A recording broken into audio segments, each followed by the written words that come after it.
জলবায়ু কার্যক্রম ব্যয় ভবিষ্যৎ প্রজন্মের জন্য বিনিয়োগ বিশ্ব অর্থনৈতিক ফোরামে প্রধানমন্ত্রী। ফ্যাসিবাদের পথে সরকার, অভিযোগ শফিকের গণহত্যার বিচারে ব্যর্থ করে পতন ও হুঁশিয়ারি নাহিদের। তিস্তার পানি বিপদসীমার ওপরে, লোকালয়ে ফসলি জমি প্লাবিত, খুলে দেয়া হলো ৪৪ জলপ্রপাত। লিওনেল মেসির প্রশংসায় ক্লান্ত আর্জেন্টাইন কোচ, রাতে মাঠে নামছে ইংল্যান্ড।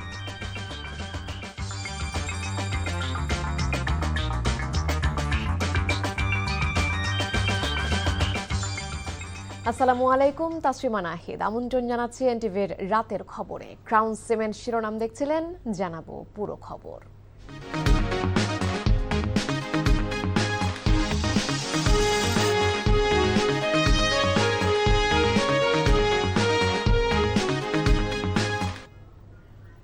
জলবায়ু কার্যক্রম কোনো ব্যয় নয়, এটি সমৃদ্ধি, স্থিতিশীলতা ও ভবিষ্যৎ প্রজন্মের জন্য অপরিহার্য বিনিয়োগ বলে জানিয়েছেন প্রধানমন্ত্রী তারেক রহমান।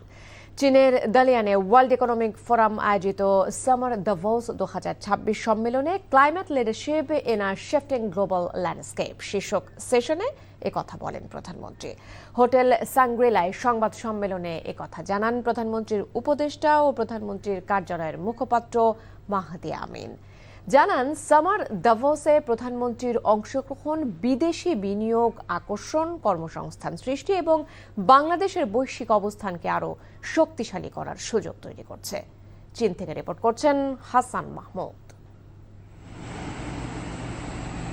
দিগন্ত পেরিয়ে মেঘের দেশ ছুঁয়ে বন্ধুত্ব, বাণিজ্য ও কৌশলগত সহযোগিতার বার্তা নিয়ে প্রধানমন্ত্রী তারেক রহমান এখন বিশ্বের অন্যতম অর্থনৈতিক পরাশক্তি ড্রাগনের দেশ চীনে। চীনের বন্দর প্রদেশ দালিয়ানের সফরের দ্বিতীয় দিনে বিশ্ব অর্থনৈতিক ফোরামের প্রেসিডেন্ট এবং সিইওর সঙ্গে সাক্ষাতের পাশাপাশি তিনি যোগ দেন জলবায়ু সেমিনারে। বৈঠক করেন বড় বিনিয়োগকারী প্রতিষ্ঠানের প্রধানের সাথে। সফর নিয়ে ডালিয়ানের হোটেল সাংগ্রিলাতে আয়োজিত প্রধানমন্ত্রীর প্রেস উইং এর সংবাদ সম্মেলনে তুলে ধরা হয় বৈঠকের বিষয়বস্তু। এই সম্মেলনের মাধ্যমে তার যে মূল লক্ষ্য, বাংলাদেশে অধিকতর বৈদেশিক বিনিয়োগ নিশ্চিত করা, কর্মসংস্থান সৃষ্টি করা, জলবায়ুর সহনশীলতা এবং টেকসই উন্নয়নের যে অগ্রযাত্রা রয়েছে সেটিকে আন্তর্জাতিক বিনিয়োগ এবং অংশীদারিত্বের সাথে আরও গভীরভাবে সম্পৃক্ত করা। একই সঙ্গে বাংলাদেশের ব্যবসা যে সবার জন্য উন্মুক্ত, আমরা ডিরেগুলেশন করছি, ইকোনমিক লিবারালাইজেশন করছি, ফরেন ইনভেস্টমেন্ট অ্যাট্রাক্ট করছি, সেগুলোর জন্য কিন্তু বৈশ্বিক বিনিয়োগকারীদের আস্থা তৈরি করা, একটা প্রতিযোগিতামূলক পরিবেশ তৈরি করা, সেগুলো নিয়ে ধারাবাহিকভাবে আলোচনা চলছে। ডক্টর মাহদি আমিন বলেন, সম্মেলনে জলবায়ু পরিবর্তন মোকাবেলায় সরকারের কর্মপরিকল্পনা আন্তর্জাতিক মহলে তুলে ধরেন প্রধানমন্ত্রী।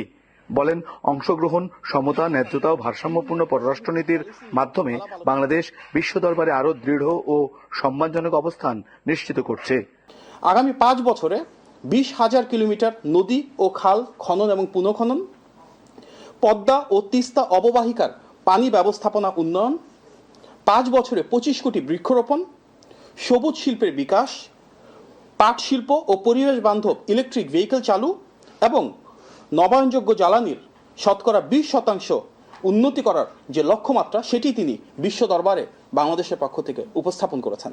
ক্ষয়ক্ষতি তহবিলের, যেটিকে internationally loss and damage fund বলে, সেটির কার্যকর বাস্তবায়ন, সহজলভ্য ও পর্যাপ্ত জলবায়ু অর্থায়ন নিশ্চিতকরণ এবং প্রশমন ও অভিযোজন কার্যক্রমে সমান গুরুত্ব দেওয়ার উপর জোর দিয়েছেন।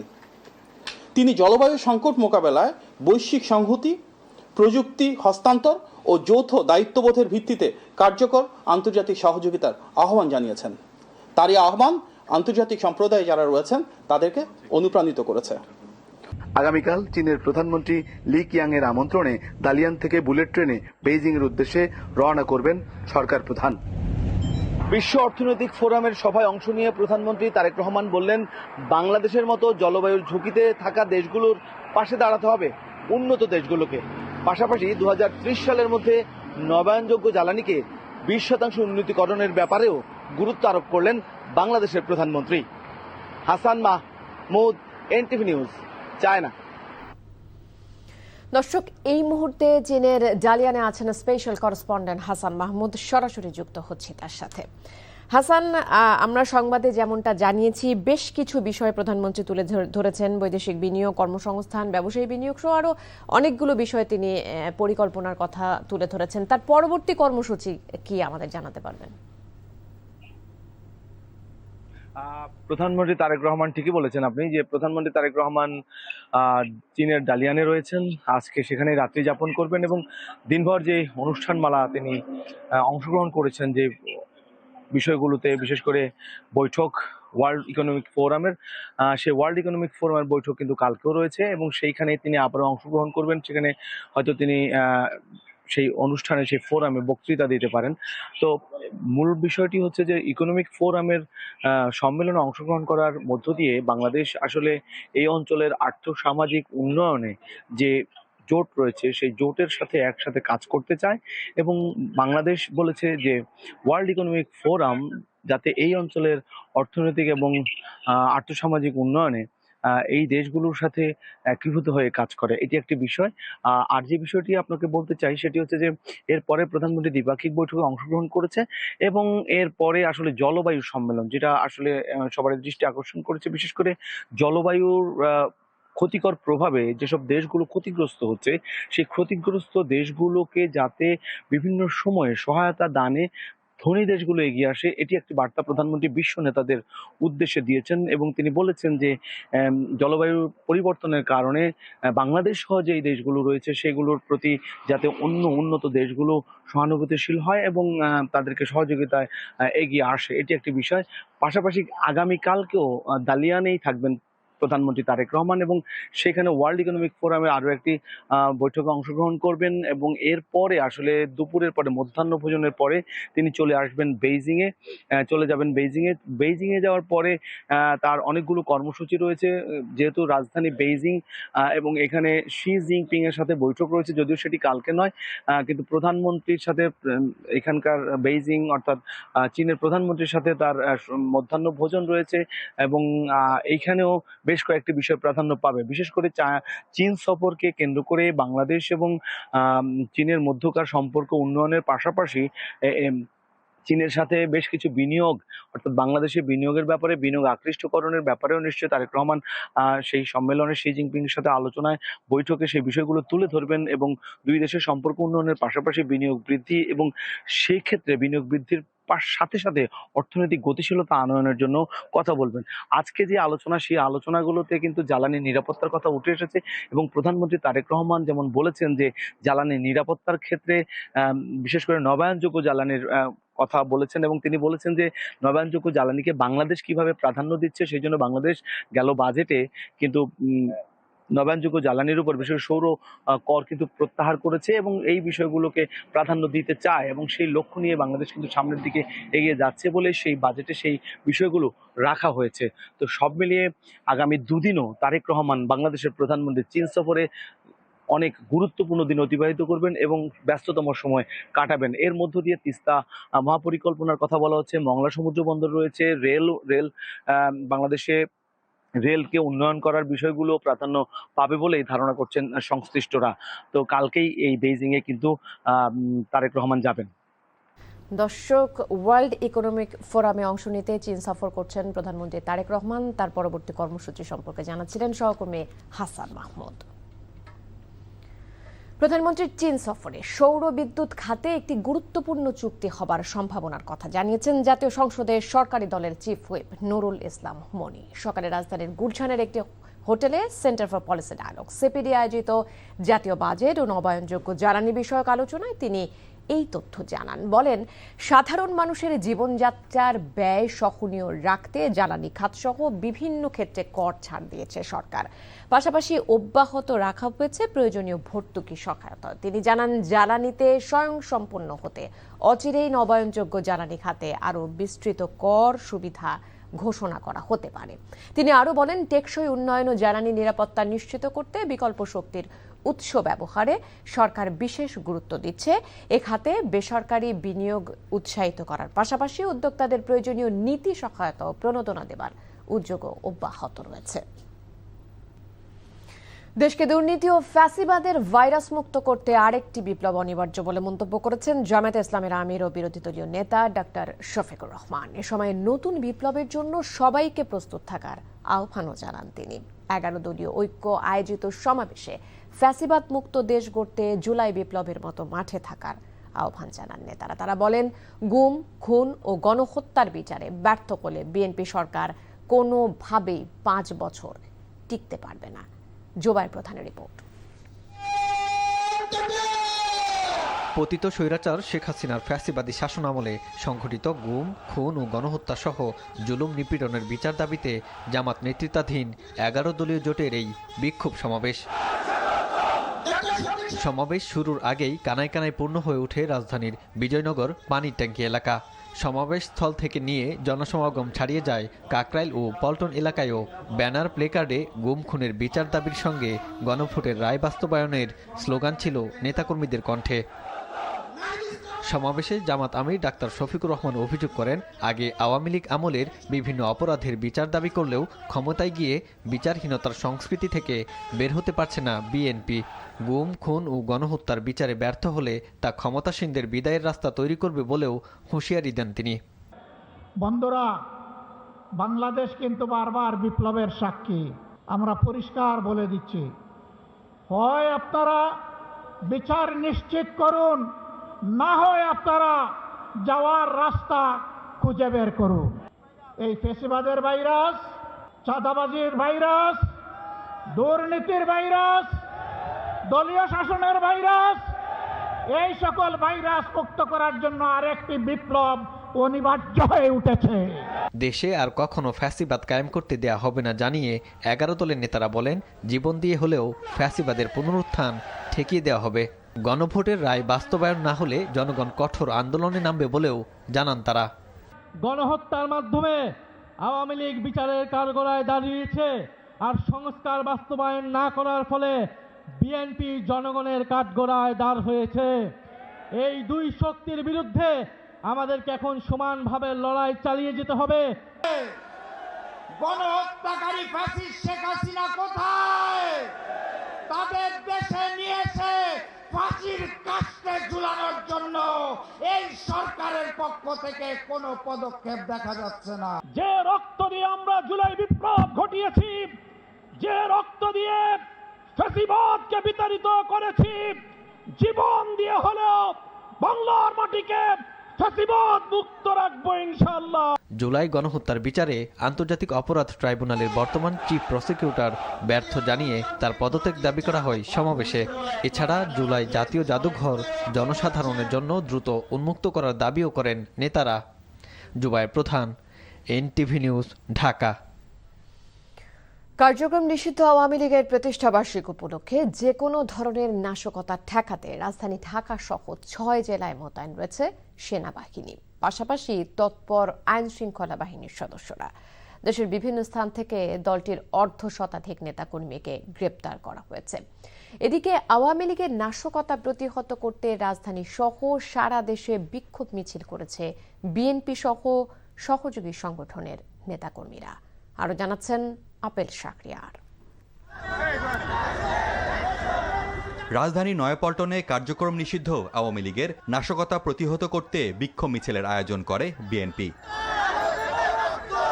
নয়াপল্টন দলের কেন্দ্রীয় কার্যালয়ের সামনে বিক্ষোভ মিছিল শেষে কথা বলেন প্রধানমন্ত্রীর উপদেষ্টা রুহুল কবির রিজভী। তিনি জানান, নিষিদ্ধ দলটিকে পুনর্বাসনের চেষ্টাকারীদের কঠোর হাতে দমন করা হবে। প্রতিদিন আমাদের সজাগ থাকতে হবে। ওরা নানা ধরনের উস্কানিমূলক কাজ করবে, শুধু তারা নয়, তাদের পক্ষের অনেক মহল কিন্তু আজকে এমন কথাবার্তা বলছেন যেটা দেশ বিরোধী, সার্বভৌমত্ব বিরোধী। এত সাহস পেলেন কি করে? জাতিকে আপনারা গোলাম বানাবেন না, দিল্লির কৃতদাস বানাবেন, এইটা হবে না। মুন্সিগঞ্জের সিরাজদি খান উপজেলায় বৃক্ষরোপণ কর্মসূচি উদ্বোধন শেষে সাংবাদিকদের সঙ্গে কথা বলেন সড়ক পরিবহন মন্ত্রী শেখ রবিউল আলম। নিষিদ্ধ মানে নিষিদ্ধই, জাতি নিষিদ্ধ চেয়েছে বিধায় নিষিদ্ধ হয়েছে। জনগণ রাজনৈতিক দলের বৈধতা দেয়, আইন এবং জনগণ একত্রিত হয়ে সমন্বিতভাবে। এখন জনগণও তাদেরকে নিষিদ্ধ করেছে এবং আইনও তাদের নিষিদ্ধ করেছে। আওয়ামী লীগের রাজনীতি নিয়ে কথা বলেন তথ্য উপদেষ্টা জাহিদুর রহমান। যে জুলাইয়ে যে ক্রাইম এগেইনস্ট হিউম্যানিটি হয়েছে, মানবতা বিরোধী অপরাধ হয়েছে, তাতে সে দল হিসাবে জড়িত ছিল কিনা, আসলে সেইটাই দেখার ব্যাপার। আমাদের সমাজে এই আলোচনা আছে আওয়ামী লীগ নিষিদ্ধ হওয়া উচিত, তার পক্ষে যুক্তি এটা। আমাদের সমাজে আবার এই মতো আছে যে আওয়ামী লীগ নিষিদ্ধ হওয়া উচিত না, তার পক্ষে যুক্তি এটা। সেই জিনিসগুলোই আসলে ফাইনালি একটা স্টেটে জুডিশিয়ারি থাকে, সে ডিসাইড করে। সো আমরা সেটার জন্য অপেক্ষা করব। এদিকে ডিএমপি কমিশনার মুসলেউদ্দিন আহমেদ বলেছেন, কার্যক্রম নিষিদ্ধ আওয়ামী লীগের যে কোনো ধরনের নাশকতা ঠেকাতে কঠোর অবস্থানে রয়েছে আইনশৃঙ্খলা বাহিনী। পুরান ঢাকার হোসনি দালানে পবিত্র আশুরার নিরাপত্তা ব্যবস্থা পরিদর্শনে গিয়ে তিনি এ কথা বলেন। তবে যেহেতু তারা মিছিলে ককটেল বিস্ফোরণ করেছে, তাতে আমরা মোটামুটি নিশ্চিত যে সুযোগ পেলে তারা নাশকতা করতে পারে। ঢাকার প্রবেশ মুখ থেকে শুরু করে সব জায়গায় আমাদের নজরদারি বাড়িয়েছি এবং তারা যাতে বিক্ষিপ্তভাবে এখানে এসে জমায়েত হয়ে কোথাও কোনো ধরনের মিছিল বা সমাবেশ করতে না পারে, সেই জন্য আমরা সজাগ আছি। কার্যক্রম নিষিদ্ধ আওয়ামী লীগের প্রতিষ্ঠাবার্ষিকী কেন্দ্র করে সহিংসতার আশঙ্কায় ঢাকাসহ 6 জেলায় সেনাবাহিনী সহ আইনশৃঙ্খলা বাহিনীর সদস্যরা মোতায়েন রয়েছে। রাজধানীসহ দেশের বিভিন্ন জায়গা থেকে দলটির বেশ কয়েকজন নেতাকর্মীকে গ্রেপ্তার করা হয়েছে। Apple Shahriar, NTV news, Dhaka. সংসদে বিএনপির নেতাদের দেশভাগ সংক্রান্ত বক্তব্য দেশের স্বাধীনতা ও সার্বভৌমত্ব নিয়ে বিতর্কের জন্ম দিয়েছে বলে মন্তব্য করেছেন জামায়াতে ইসলামের সেক্রেটারি জেনারেল মিয়া গোলাম পরোয়ার। একই সঙ্গে দেশ বিরোধী যে কোনো ষড়যন্ত্র সম্পর্কে জনগণকে সজাগ ও সচেতন থাকার আহ্বান জানান তিনি। দুপুরে জাতীয় প্রেস ক্লাবে ইসলামী ছাত্র শিবির আয়োজিত পলাশী দিবসের তাৎপর্য ও জুলাই গণ অভ্যুত্থান পরবর্তী বাংলাদেশ শীর্ষক আলোচনা সভায় কথা বলেন তিনি। সংসদে ভারতের তাবেদারি করা হলেও ক্ষমতাসীনরা চুপ থাকে অভিযোগ করে তিনি আরও বলেন, দেশের নানা তথ্য পাচারের মাধ্যমে ভারতীয় আধিপত্যবাদী শক্তি একটি দলের জন্য কাজ করছে। এ সময় জুলাই গণ অভ্যুত্থানের পর ও ভারতের শক্তি ও প্রভাব বিরাজমান জানিয়ে বলেন, সীমান্ত হত্যা বন্ধ, তিস্তার ন্যায্য হিস্সা ও নিজস্ব সংস্কৃতির চর্চা করতে না পারলে দেশের মানুষ পূর্ণ স্বাধীনতার স্বাদ পাবে না বলে অভিমত জামায়াত সেক্রেটারির। রাজধানীর ধানমন্ডির ৩২ নম্বরে কার্যক্রম নিষিদ্ধ আওয়ামী লীগের দোসর আখ্যা দিয়ে সাংবাদিককে মারধর করেছেন জামায়াতের নেতাকর্মীরা। এ ঘটনায় জামায়াতের পক্ষ থেকে দুঃখ প্রকাশ করা হয়েছে। সকালে রাজধানীর ধানমন্ডিতে দলটির ব্রিফিং চলাকালে সাংবাদিকদের ওপর এই হামলা চালানো হয়। এতে গুরুতর আহত হন দৈনিক সকালের রিপোর্টার মাহফুজুর রহমান শিশির। আওয়ামী লীগের ৭৭তম প্রতিষ্ঠাবার্ষিক ঘিরে সকাল ৮:৩০টার দিকে ধানমন্ডি ৩২ নম্বর এলাকায় একটি বিক্ষোভ মিছিল বের করে জামায়াতে ইসলামী ঢাকা মহানগর দক্ষিণ।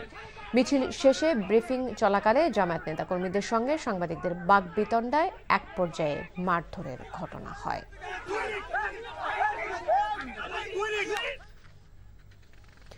অ্যাটর্নি জেনারেলের কার্যালয়ে কর্মরত 18 জন আইন কর্মকর্তা একযোগে পদত্যাগ করেছেন। তাদের মধ্যে রয়েছেন 7 জন ডেপুটি অ্যাটর্নি জেনারেল এবং 11 জন সহকারী অ্যাটর্নি জেনারেল। সোমবার তারা নিজ নিজ পদত্যাগপত্র জমা দেন। তাদের সবাই জামায়াত সমর্থিত আইন কর্মকর্তা।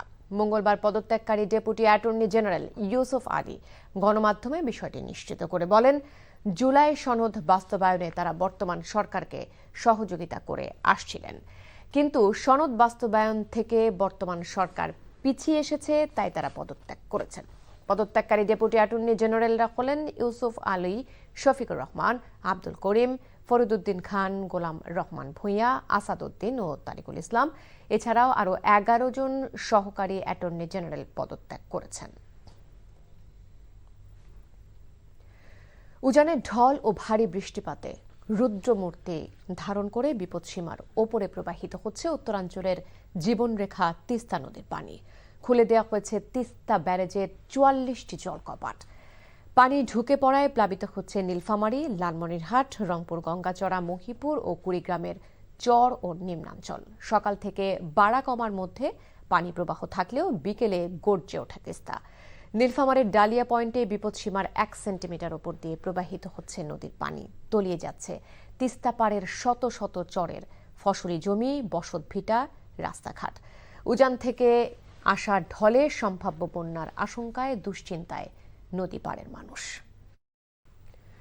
রংপুরে হোটেলে ছাদ থেকে পড়ে কলেজ ছাত্রীর মৃত্যুর ঘটনায় আত্মহত্যার প্ররোচনার মামলায় রংপুর মেডিকেল কলেজের এক ছাত্রকে গ্রেপ্তারের প্রতিবাদে 2.5 ঘণ্টা সড়ক অবরোধ করে বিক্ষোভ করেছে মেডিকেলের শিক্ষার্থীরা। সন্ধ্যার পর থেকে হাসপাতালের সামনে রংপুর দিনাজপুর সড়ক অবরোধ করে বিক্ষোভ করে তারা। এ সময় তীব্র যানজটের দেখা দেয়। পরে প্রশাসনের আশ্বাসে অবরোধ প্রত্যাহার করে শিক্ষার্থীরা। এর আগে গতকাল বিকেলে রংপুর শহরের সেন্ট্রাল রোডে একটি আবাসিক হোটেলের ছাদ থেকে পড়ে নিহত হন নুজসাত জাহান নামে এক কলেজ ছাত্রী। তার বাবার করা মামলায় মোবাইল কল রেকর্ডের সূত্র ধরে নুজজাতের প্রাইভেট শিক্ষক রংপুর মেডিকেল কলেজের শিক্ষার্থী শাহরিয়ার আহমেদকে আজ বিকেলে গ্রেপ্তার করে পুলিশ। দেশের ৫-৬টি খাতকে গুরুত্ব দিলে রপ্তানির পরিমাণ $150 বিলিয়ন পৌঁছে দেওয়া সম্ভব বলে মন্তব্য করেছেন বাণিজ্যমন্ত্রী খন্দকার আব্দুল মুক্তাদির। বেসরকারি গবেষণা সংস্থা র্যাপিড আয়োজিত বেসরকারি খাতের সম্ভাবনা নিয়ে এক সেমিনারে একথা বলেন তিনি। আওয়ামী শাসনামলে প্রতিটি প্রকল্প বাস্তবায়নে যে অতিরিক্ত সময় লেগেছে তা এখন থেকে আর হবে না বলেও উল্লেখ করেন মন্ত্রী। জানান দেশের রপ্তানি খাতকে এগিয়ে নিতে দক্ষ জনবল বাড়াতে হবে, একই সাথে পণ্য রপ্তানি বৃদ্ধি করতে পণ্যের বৈচিত্র্য বাড়ানো গুরুত্বপূর্ণ বলেও মন্তব্য করেন বাণিজ্যমন্ত্রী। যে কোনো প্রকল্প বাস্তবায়নে সব মন্ত্রণালয়ের সমন্বয় বাড়ানো হবে বলেও আশ্বাস দিয়েছেন খন্দকার আব্দুল মুক্তাদির। এই ছিল রাতের খবরে। এই খবরের ভিডিও সহ আপডেট জানতে ভিজিট করুন এনটিভি অনলাইন www.ntvpt.com। এছাড়াও এনটিভির জনপ্রিয় সব অনুষ্ঠান ও খবরের আপডেট জানতে ভিজিট করুন আমাদের ইউটিউব ও ভেরিফাইড ফেসবুক পেজে। রাত 1টায় মধ্যরাতের খবর দেখার আমন্ত্রণ রইল। ধন্যবাদ সবাইকে।